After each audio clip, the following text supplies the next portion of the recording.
Your F-150 has several engine protection settings buried inside its computer right now, and most of them are turned off by default. Not maintenance tips, not aftermarket tricks, real settings Ford built into the truck that almost no owner ever activates. In this video, I'm going to show you 5 of them. And at the end, I'll show you one feature that most F-150 owners leave on every day that can quietly destroy your cam phasers. That repair can run $4,000 to $5,000 at the dealer shop. I'm RJ. I've been wrenching on Fords for over 20 years, and I've torn down more 3.5 EcoBoost and 5.0 Coyote engines than I can count. Everything in this video already exists inside your truck. You just need a simple OBD cable and a program called FORScan to turn it on. Let's get into it. Look at your temperature gauge right now. That needle, sitting right in the middle, perfectly centered, calm, normal. That needle is a lie. Ford programs that gauge to stay in the middle across a wide range. From about 195 degrees up through the normal operating band, the needle barely moves. So as far as you know, everything is fine. But if you're towing a trailer uphill on a hot day, your coolant can climb well past 220, even pushing 230 degrees, and that needle may still show normal. It sits there while your cooling system is already working harder than it should. I had a guy come in last summer, 2019 F-150 3.5 EcoBoost. He said his truck always ran fine, gauge never moved. Then one day it just started overheating. We pulled the heads, micro cracks in the gasket edges, classic slow overheat damage. He had no idea because he had no real number, just a needle that Ford told him meant everything was fine. At sustained high temperatures, you get thermal expansion. The aluminum head wants to grow faster than the iron block underneath it. That differential expansion is what stresses the head gasket. Do it repeatedly, over thousands of miles, and you get micro cracks, warping, eventually a gasket failure. On a 3.5 EcoBoost, that repair runs between $3,500 and $6,000 once you factor in machine work. The fix doesn't cost anything. It's already in your truck. Ford built the real digital readout into the instrument cluster. It just ships disabled. You activate it through FORScan. Go into the IPC module, find address 720-07-01, and enable the digital engine coolant temperature display. The exact value varies slightly by model year, so cross-reference your specific cluster configuration on F-150 forum before you make the change. It takes about 10 minutes. When you're done, you'll see the actual number. Not a needle, a real degree reading right on your cluster. Now you're driving with real information. If you see temperatures climbing unusually high while towing empty on a cool day, you know your thermostat may be sticking. That's a $40 part, not a $4,000 head gasket. Setting 1 gives you coolant temperature. That's important. But here's something most F-150 owners don't know. Your engine has a second temperature sensor, measuring something completely different. It's called the cylinder head temperature sensor, the CHT. Coolant temperature tells you how hot the fluid is. The CHT sensor tells you how hot the metal is. And those two numbers are not the same. Your coolant can be sitting at a comfortable 210 degrees, while the metal in your cylinder head is already significantly hotter. That gap happens under load, towing, high boost, mountain driving in hot weather. The coolant hasn't caught up yet, but the metal is already working hard. Ford actually uses the CHT signal for fail-safe cooling mode. When the CHT hits a critical threshold, the PCM starts cutting cylinders and reducing power to protect the engine. Most owners experience this as a sudden loss of power with no warning light, and they think something broke. It didn't break, the truck was protecting itself. But here's the issue. By the time the failsafe kicks in, you've already been running hot metal for a while. Repeated CHT spikes cause detonation, which accelerates piston ring wear. On an EcoBoost, that's also adding heat stress to your turbo components from the inside. When I see a 3.5 EcoBoost come in with ring wear at 90,000 miles, the first thing I check is the service history. 9 times out of 10, a lot of towing, no temperature monitoring. Not because the owner was careless, because they never had the information. This one is available through FORScan on many EcoBoost-equipped F-150s, particularly the 2017 through 2020 3.5 liter. Depending on your cluster configuration, you may get a CHT display directly on the instrument cluster, or you may need to monitor it as a custom PID in FORScan's live data view. Either way, the data is there and your truck is already reading it. Check F-150 Forum for your specific year and engine to see which method applies to you. The value you're watching for, if you're towing and you see CHT climbing well past 240 degrees and holding there, back off the throttle and let the engine breathe. That simple habit alone is worth thousands of dollars in avoided repairs. Your engine's computer, the PCM, learns how your truck runs. It adapts. It adjusts fuel trims, idle strategy, throttle response, and for the most part, that's a good thing. But here's where it turns against you. If your MAF sensor gets dirty, the PCM learns to compensate for the bad signal. If your throttle body builds up carbon, the PCM adjusts airflow around it. If your injectors start to foul, the PCM tweaks the fuel trim to cover the difference. The truck keeps running. You never notice anything wrong.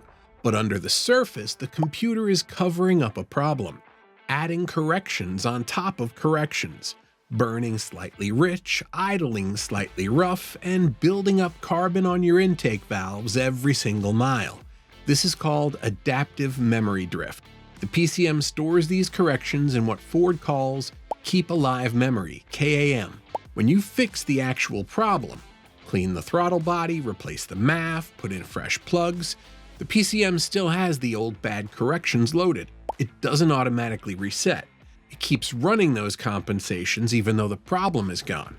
The result? Your engine may actually run worse right after a repair than it should. Rough idle, hesitation, poor fuel economy. Over time, accumulated corrections can cause carbon buildup and ring wash, unburned fuel getting past rings and diluting the oil film on your cylinder walls. A guy came in a few months ago, replaced his MAF, cleaned his throttle body, put in new plugs. Truck still idled rough. He was ready to spend more money. I disconnected the battery, let it sit, did the relearn. 15 minutes later, the truck idled perfectly. He'd already fixed the problem, we just had to tell the computer about it. Disconnect the negative battery cable. Press and hold the brake pedal for about 30 seconds. This drains any residual voltage holding CAM in memory. Wait 10 to 15 minutes, reconnect. Then, do the relearn. Start the truck, let it idle at full operating temperature with accessories off for 5 to 10 minutes. Then, drive a normal mixed cycle. City stops, highway, about 20 miles. The PCM relearns from scratch with accurate data from your freshly serviced components. Use this after throttle body cleaning, MAF replacement, major fuel system service, or any time you've done significant engine work. Not something you need to do routinely, but after real service work, it makes a genuine difference. Most F-150 owners know about tow haul mode. They press it when they hook up a trailer. Some of them. And they think it's a transmission setting. Keeps the gears from hunting, holds lower ratios longer. That's part of it, but it's maybe 30% of what tow haul actually does. Here's what almost nobody knows. Tow haul mode changes how your engine runs, not just how your transmission shifts. When you engage tow haul, the PCM modifies engine management to account for the additional load, keeping the engine operating in its most efficient range instead of hunting under stress. It adjusts the throttle mapping so your inputs translate more directly to engine response. It changes the cooling fan activation threshold, which means your radiator fan runs more aggressively and earlier under load, and it shuts off auto stop-start, which I'm going to talk about in a minute. All of that matters to your engine. Running under heavy load without proper fan cooling causes the same creeping overheat problem we talked about in setting 1. Forcing the engine to lug without the right load management causes detonation, small rapid pinging events that eat your piston rings over time. I get customers who tow every weekend. Boats, campers, utility trailers. They're running in normal mode because, and I hear this all the time, they think tow haul is only for big trailers. It's not. If you're pulling more than 4,000 pounds in hot weather or on hilly roads, your engine needs that mode. That's what it's there for. Use tow haul anytime you're carrying a real load. Trailer over 4,000 pounds, full truck bed on a long run, sustained grades, hot weather, stop and go traffic with weight on. And here's the extra step most owners miss. Use FORScan to go into the PCM module and set tow haul aggressiveness to high. The factory default is conservative. Setting it to high means the thermal management and fan strategy activates sooner and hold longer, which is exactly what you want when you're working the engine hard. One setting change. It protects your cooling system, your rings, and your turbo every time you pull anything heavy. Your F-150 has an oil level sensor, a real one. It knows exactly how much oil is in your engine. Ford also built a low oil level warning into the instrument cluster, a light that's supposed to come on when your oil drops more than a quart low. On most F-150s, that warning ships disabled by default. Let me say that again. Ford built the sensor, Ford built the warning light. Ford turned it off before it left the factory. A quart low on oil doesn't sound like much, but here's what happens inside the engine. Oil pressure drops, not dramatically, not enough to trigger the pressure warning light, which only activates at a critically low threshold, but enough to affect the VCT system. Your cam phasers, the variable valve timing components that control how your engine breathes, run on oil pressure. They need constant pressure to hold position and respond correctly. When you're a quart low, especially at high RPM or under load, the phaser system starts to see intermittent pressure drops.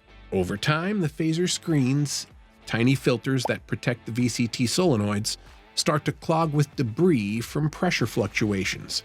Then the solenoids go. Then the phasers. On a 5.0 Coyote, a full cam phaser and timing chain job runs between $4,000 and $7,000. I've done that job on trucks with less than 80,000 miles on them. Every single one of those owners thought their oil was fine because nobody ever warned them otherwise. The worst part? The oil life monitor doesn't track oil level. It tracks oil quality over time. You can have 60% oil life showing on your dash and be a quart low at the same time. Those are two completely different systems, and only one of them is alerting you once you turn it on. Open FORScan, go into the IPC module, and enable the low oil level alert. On 2018 through 2024 trucks, also go into the BCM module and set the oil level sensor to active. This pairs the sensor to the warning system so the alert actually fires when it should. Once it's active, your cluster will alert you when oil drops below the safe threshold, before you hit the damage zone, before your phasers start seeing pressure fluctuations, before you're looking at a $5,000 repair. 5 minutes, already built into your truck, protects the most expensive components in your engine. Before the bonus, I put together a free maintenance guide specifically for F-150 owners, fluid intervals, service schedule, and the specs Ford doesn't hand you at the dealership. Link is in the description. Every time you pull up to a red light and your engine shuts off, that small click, that brief silence, your cam phasers just lost their oil pressure. Every single time. Ford calls this auto start stop. They say it saves fuel, and it does. About a quarter tank of gas per year for most drivers. What they don't put in the brochure is what it's doing to the inside of your engine. Your cam phasers, the VCT components that control variable valve timing, run on oil pressure. When your engine shuts off at a red light, the oil pump stops, pressure drops to zero. The phasers lose the hydraulic support they need to hold position. In the 3.5 EcoBoost and 5.0 Coyote, there's a lockout pin inside each phaser that's supposed to lock it in place when oil pressure drops. But that pin depends on oil pressure to move into position correctly. When the engine shuts off repeatedly, dozens of times a day in city driving, that sequence takes a hit every single restart. The phaser screens get coated with varnish from repeated cold micro starts. The solenoids start to stick.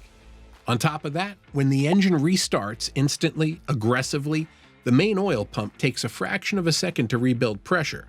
In that fraction of a second, your cam bearings and phaser components are running with minimal lubrication. Do that 50 times a day, for 3 years, and you have a truck that sounds like a diesel at cold start.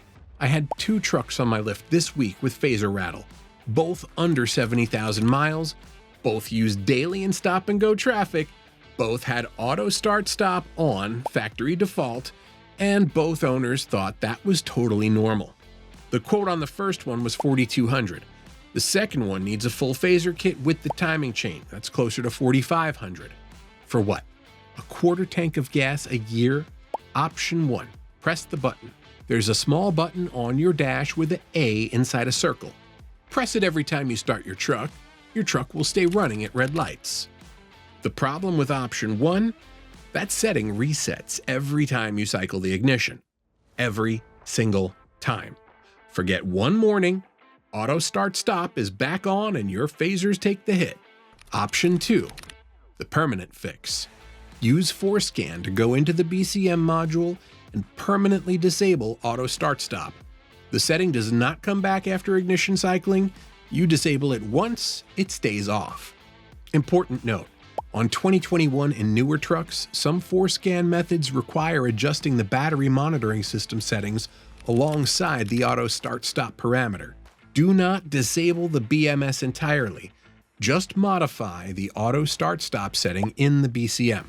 And, as always, save your as-built data before you make any changes. The quarter tank of gas is not worth $4,500. It is not worth $3,800. It is not worth the 3 weeks your truck sits at the dealership waiting on back-ordered phaser components. Shut it off and leave it off. If this was useful, hit subscribe. I put out videos every week on keeping your Ford running the way it's supposed to. I'll see you in the next one.